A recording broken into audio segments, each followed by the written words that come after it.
कफन मुंशी प्रेमचंद जी द्वारा लिखी हुई कहानी है। इसका आरंभ ऐसे हुआ है। झोपड़े के द्वार पर बाप और बेटा दोनों एक बुझे हुए अलाव के सामने चुपचाप बैठे हुए हैं और अंदर बेटे की जवान बीबी बुधिया प्रसव वेदना में पछाड़ खा रही थी। रह रह कर उसके मुंह से ऐसी दिल हिला देने वाली आवाज़ निकलती थी कि दोनों कलेजा थाम लेते थे। जाड़ों की रात थी। प्रकृति सन्नाटे में डूबी हुई, सारा गांव अंधकार में लय हो गया था। घीसू ने कहा, मालूम होता है बचेगी नहीं, सारा दिन दौड़ते हो गया, जा देख तो आ। माधव चिढ़कर बोला, मरना ही तो है, जल्दी मर क्यों नहीं जाती, देख कर क्या करूं। तू बड़ा बेदर्द है बे, साल भर जिसके साथ सुख चैन से रहा उसी के साथ इतनी बेवफाई। तो मुझसे तो उसका तड़पना और हाथ पांव पटकना नहीं देखा जाता और सारे गांव में बदनाम। घीसू एक दिन काम करता तो 3 दिन आराम करता। माधव इतना काम चोर था कि आधे घंटे काम करता तो घंटे भर चिलम पीता। इसलिए उन्हें कहीं मजदूरी नहीं मिलती थी।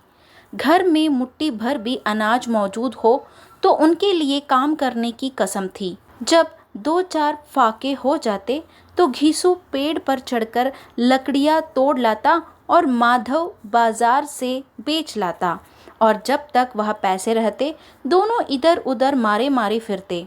गांव में काम की कमी न थी। किसानों का गांव था। मेहनती आदमी के लिए 50 काम थे, मगर इन दोनों को उसी वक्त बुलाते जब 2 आदमियों से एक का काम पाकर भी संतोष कर लेने के सिवा और कोई चारा ना होता। अगर दोनों साधु होते तो उन्हें संतोष और धैर्य के लिए संयम और नियम की बिल्कुल ज़रूरत न होती। यह तो इनकी प्रकृति थी।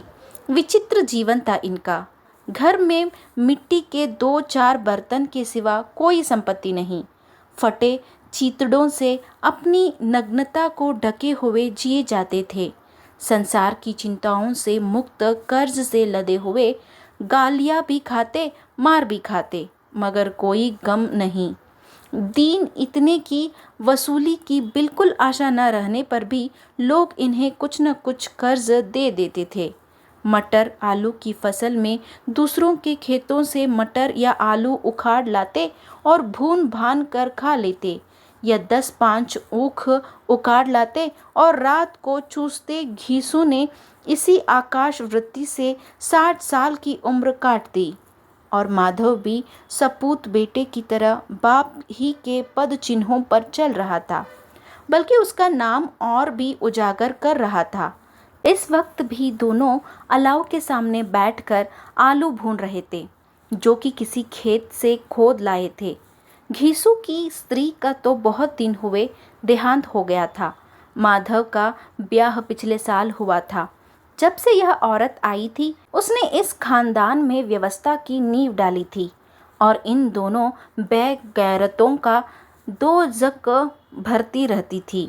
जब से वह आई यह दोनों और भी आराम मतलब हो गए थे, बल्कि कुछ अखड़ने भी लगे थे। कोई कार्य करने को बुलाता तो निर्ब्याज भाव से दुगनी मजदूरी मांगते। वही औरत आज प्रसव वेदना से मर रही थी, और यह दोनों इसी इंतजार में थे कि वह मर जाए तो आराम से सोए। घीसू ने आलू निकाल कर छीलते हुए कहा, जाकर देख तो क्या दशा है उसकी। चुड़ैल का फिसाद होगा और क्या। यह तो ओझा भी 1 रुपया मांगता है। माधव को भय था कि वह कोठरी में गया तो घीसू आलूओं का बड़ा भाग साफ कर देगा। बोला, मुझे वहां जाते डर लगता है। डर किस बात का है, मैं तो यहाँ हूँ ही। तो तुम ही जाकर देखो ना। मेरी औरत जब मरी थी तो मैं 3 दिन तक उसके पास से हिला तक नहीं, और फिर मुझसे लजाएगी कि नहीं। जिसका कभी मुंह नहीं देखा, आज उसका उगड़ा हुआ बदन देखूं, उसे तन की सुध भी तो न होगी। मुझे देख लेगी तो खुलकर हाथ पाँव भी न पटक सकेगी। मैं सोचता हूँ कोई बाल बच्चा हुआ तो क्या होगा। सोंठ गुड़ तेल कुछ भी तो नहीं है घर में। सब कुछ आ जाएगा, भगवान दे तो।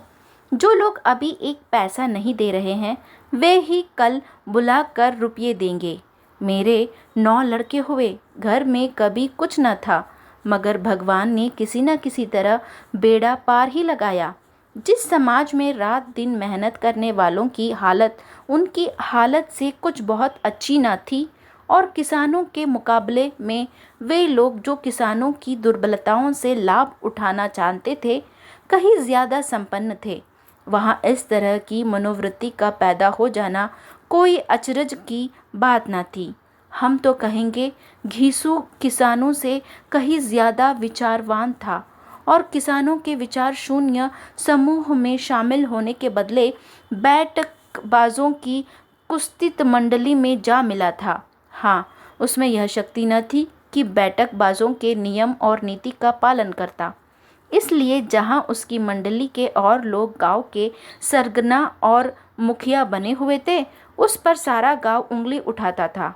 फिर भी उसे यह तस्कीन तो थी ही कि अगर वह फटेहाल है तो कम से कम उसे किसानों की सी जी तोड़ मेहनत तो नहीं करनी पड़ती, और उसकी सरलता और निरीहता से दूसरे लोग बेजा फ़ायदा तो नहीं उठाते। दोनों आलू निकाल निकाल कर जलते जलते खाने लगे। कल से कुछ नहीं खाया था, इतना सब्र न था कि ठंडा हो जाने दे। कई बार दोनों की ज़बानें जल गई।